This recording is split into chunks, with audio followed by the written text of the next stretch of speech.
नमस्कार। News nation digital के हमारे इस खास एपिसोड घटना चक्र में आपका स्वागत है। मैं हूं सुमित कुमार दुबे। साल 1971 में भारत और पाकिस्तान के बीच जंग के दौरान वेस्टर्न सेक्टर के राजस्थान के लोंगेवाला बॉर्डर पर इंडियन आर्मी की एक छोटी सी टुकड़ी पाकिस्तान के एक भारी आक्रमण का सामना कर रही थी। मेजर कुलदीप सिंह चांदपुरी की कमान में पंजाब रेजिमेंट्स के 120 जवान 2000 से ज्यादा पाकिस्तानी फौजियों के सामने डटकर खड़े थे। पाकिस्तान के आक्रमण में करीब 40 टैंक भी शामिल थे। मेजर चांदपुरी के सिपाहियों के लिए इस बैटल को जारी रखना मुश्किल होता जा रहा था। इस जंग को हिंदुस्तान के इतिहास में एक काफी साहस भरी और हिम्मत भरी जंग के रूप में याद किया जाता है आजाद हिंदुस्तान के इतिहास में। तो जब मेजर चांदपुरी के जवान पाकिस्तान के इस भारी भरकम फौज का भारी हमले का सामना कर रहे थे तो उन्हें मदद की ज़रूरत थी और उस वक्त इंडियन एयरफोर्स के फाइटर जेट्स ने मोर्चा संभाला और पाकिस्तानी टैंकों को तबाह करना शुरू कर दिया। लोंगेवाला की जंग को 1971 के युद्ध की बेहद खास जंग माना जाता है। इस जंग में पाकिस्तानी टैंकों पर आखिरी प्रहार करके उनका हौसला तोड़ने वाले इंडियन एयरफोर्स के विमानों में HF-24 मारूत विमान भी शामिल था। ज्यादातर लोग भारत के हल्के लड़ाकू विमान तेजस को भारत का पहला स्वदेशी फाइटर जेट मानते हैं, लेकिन असल में HF-24 मारूत ही भारत का पहला स्वदेशी जेट था, जिसे देश के पहले पीएम जवाहरलाल नेहरू ने जर्मनी के तानाशाह हिटलर के इंजीनियर्स रहे जो लोग थे, जो उनकी टीम थी, उनकी मदद से तैयार करवाया था। हमारे इस सप्ताह के एपिसोड में हम बात करेंगे उस घटना चक्र की कि कैसे पाकिस्तान के छक्के छुड़ाने वाला भारत का पहला स्वदेशी fighter jet HF-24 Marut Indian air force के बेड़े से गायब हो गया। आजादी के बाद पहले पीएम नेहरू एक और जहां देश में बड़े बड़े उद्योग लगाने की कोशिश कर रहे थे, तो वहीं दूसरी ओर वो रक्षा के मामले में भी काफी दिलचस्पी ले रहे थे और भारत को उसमें भी आत्मनिर्भर बनाना चाहते थे। दूसरे विश्व युद्ध में फाइटर जेट्स की भूमिका काफी उभर कर सामने आई थी। नेहरू चाहते थे कि भारत एशिया में फाइटर जेट बनाने वाला पहला देश बन जाए। नेहरू ने यह जिम्मेदारी हिंदुस्तान एयरक्राफ्ट लिमिटेड बेंगलोर को सौंपी, जो आज HAL है, वो पहले इसी नाम से जाना जाता था। लेकिन जब इसमें कोई खास प्रगति नहीं हो सकी, कोई ज़्यादा डेवलपमेंट नहीं हो सका, कोई ज़्यादा सक्सेस नहीं मिल सकी, तो नेहरू की समझ में आ गया कि भारत के पास अभी फाइटर जेट बनाने वाले टैलेंट की कमी है। तो उन्होंने कुछ ऐसा किया जिसे उन दिनों काफ़ी डेयरिंग कहा जा सकता है। नेहरू ने भारत का पहला स्वदेशी फाइटर जेट बनाने के लिए जर्मनी के इंजीनियर कोर्ट टैंक के साथ डील की। कोर्ट टैंक नाजी जर्मनी में हिटलर की एयरफोर्स के जोरदार फाइटर जेट्स बनाने वाली टीम का हिस्सा रहे थे। दूसरे विश्व युद्ध में जर्मनी की हार के बाद वो और उनकी टीम के लोग अर्जेंटीना में रह रहे थे। अगस्त 1956 में नेहरू और कोर्ट टैंक के बीच जब डील हो गई तो नेहरू उनके साथ बेंगलोर पहुंचे और भारत के पहले स्वदेशी लड़ाकू विमान HF-24 मारूत को बनाने का प्रोजेक्ट शुरू हो गया। साल 1961 में इस जेट का पहला प्रोटोटाइप बनकर तैयार हुआ। यहां गौर करने वाली बात यह है कि इसके एक साल बाद ही भारत और चीन के बीच युद्ध भी हुआ था। खैर, भारत की परेशानी ये थी कि उसके पास इस जेट के लिए इंजन नहीं था। ऐसे में कोर्ट टैंक और उनकी टीम ने एक जुगत लगाई। दरअसल HAL के पास उन दिनों उस वक्त एक ब्रिटिश ऑफरस इंजन को बनाने का लाइसेंस था और उसी इंजन को इस विमान में लगाने की योजना बनाई गई।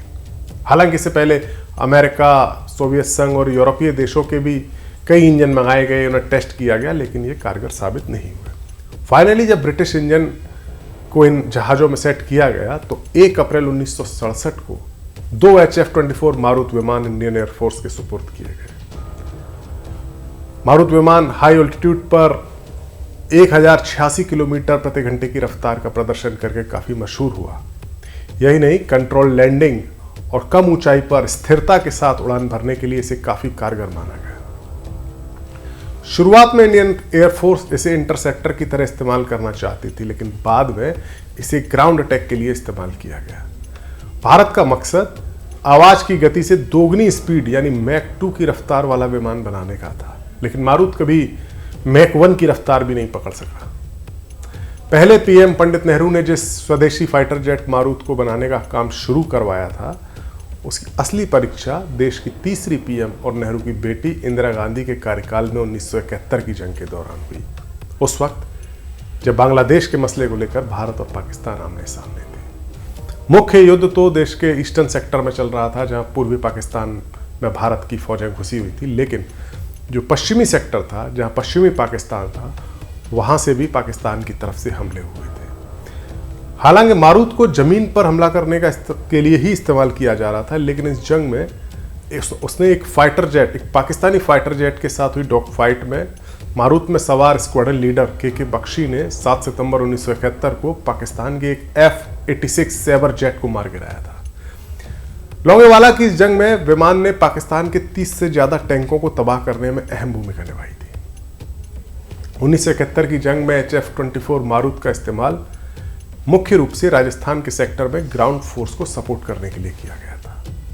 इस दौरान इस विमान ने 300 उड़ानें भरी, एक भी विमान दुश्मन का शिकार नहीं बना, यानी मारुत विमान जो भारत का पहला स्वदेशी फाइटर जेट था, उसको दुश्मन शिकार नहीं बना सका। इस जंग में मारुत के 3 फाइटर पायलट्स को वीर चक्र से सम्मानित भी किया गया। भारत ने कुल मिलाकर 147 HF-24 मारुत फाइटर जेट्स बनाए थे, लेकिन जल्द ही इंडियन एयरफोर्स ने इन्हें रिटायर करना शुरू कर दिया। अब हम आपको बताते हैं कि आखिर क्यों भारत का पहला फाइटर जेट HF-24 मारुत एयरफोर्स के काबिल नहीं रहा या एयरफोर्स को उसमें दिलचस्पी नहीं रही। अपने इस वीडियो की शुरुआत में हमने आपको साल 1971 के जिस लोंगेवाला बॉर्डर पर भारत और पाकिस्तान की जंग का जिक्र किया था, उसे लेकर बॉलीवुड में साल 1996 में एक फिल्म भी बनी थी जिसका नाम था बॉर्डर। इस फिल्म का एक दृश्य काफ़ी मशहूर हुआ था, जिसमें मेजर कुलदीप सिंह चांदपुरी का किरदार निभा रहे अभिनेता सनी देओल एयरफोर्स के सपोर्ट का इंतज़ार करते हैं और फाइटर पायलट का किरदार निभा रहे अभिनेता जैकी श्रॉफ मजबूरी में बताते हैं कि उनका जहाज रात को उड़ नहीं सकता और वो सुबह होने का इंतज़ार करते हैं और कहते हैं कि सुबह क्यों नहीं होती। दरअसल यही HF-24 मारुत की सबसे बड़ी कमजोरी और कमी थी कि वो रात को उड़ान नहीं भर सकता था। इस फिल्म में जैकी श्रॉफ जिस विमान की बात करते हैं वो HF-24 मारुत ही था। इसके अलावा उसकी स्पीड भी काफ़ी परेशानी का सबब थी।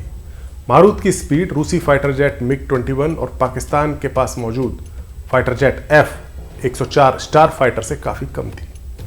मारुत के पास हवा में दुश्मन के जेट से मुकाबला करने की काबिलियत नहीं थी और ये बस जमीन पर ही हमला कर सकता था। मारुत 1800 किलोग्राम के बॉम्ब्स और 68 mm के 100 रॉकेट्स ले जा सकता था। इसमें 30 mm की 4 तोपें भी थीं, लेकिन इसकी डिजाइन कुछ इस तरह थी कि इसकी चारों तोपों को एक साथ फायर नहीं किया जा सकता था। एक टेस्ट पायलट ने ऐसा करने की कोशिश की तो अरब सागर में यह विमान क्रैश हो गया और पायलट की मौत हो गई। मारुत की इन तमाम कमियों और इसके इंजन को लेकर आ रही परेशानियों के चलते इंडियन एयरफोर्स ने इसमें कभी भी कोई ज़्यादा दिलचस्पी नहीं दिखाई। एयरफोर्स के पास मारुत की 3 स्क्वाड्रन्स थी, लेकिन 1980 के दशक में इन्हें धीरे धीरे करके बेड़े से पूरी तरह से हटा दिया गया। 31 मार्च 1990 को HF-24 मारुत विमान जो आखिरी विमान था उसे हटाया गया और उसके बाद मारुत बस इतिहास का हिस्सा हो गया और अब बस वो संग्रहालय में ही नजर आता है। मारुत के बाद भारत ने अपने दूसरे स्वदेशी लड़ाकू विमान तेजस पर फोकस किया। कई तरह की परेशानियों के बाद अब तेजस भारत की वायुसेना का हिस्सा है। हालांकि तेजस को भी तैयार होने में काफ़ी वक्त लग गया। माना जा रहा है कि एयरफोर्स में रिटायर हो रहे MiG-21 की कमी को तेजस ही पूरा करेगा। यही नहीं, कई दूसरे मुल्क भी भारत के इस हल्के स्वदेशी लड़ाकू विमान तेजस को खरीदने में दिलचस्पी भी दिखा रहे हैं। भारत का H-24 मारुत फाइटर जेट नाकामयाब जरूर रहा और तेजस कामयाब है, लेकिन वो मारुत विमान भारत की बेहतर कोशिशों की एक शानदार कहानी के तौर पर देखा जा सकता है। तो ये था हमारा इस हफ्ते का घटना चक्र। ये वीडियो आपको कैसा लगा, अपनी राय हमें ज़रूर बताएं। नमस्कार।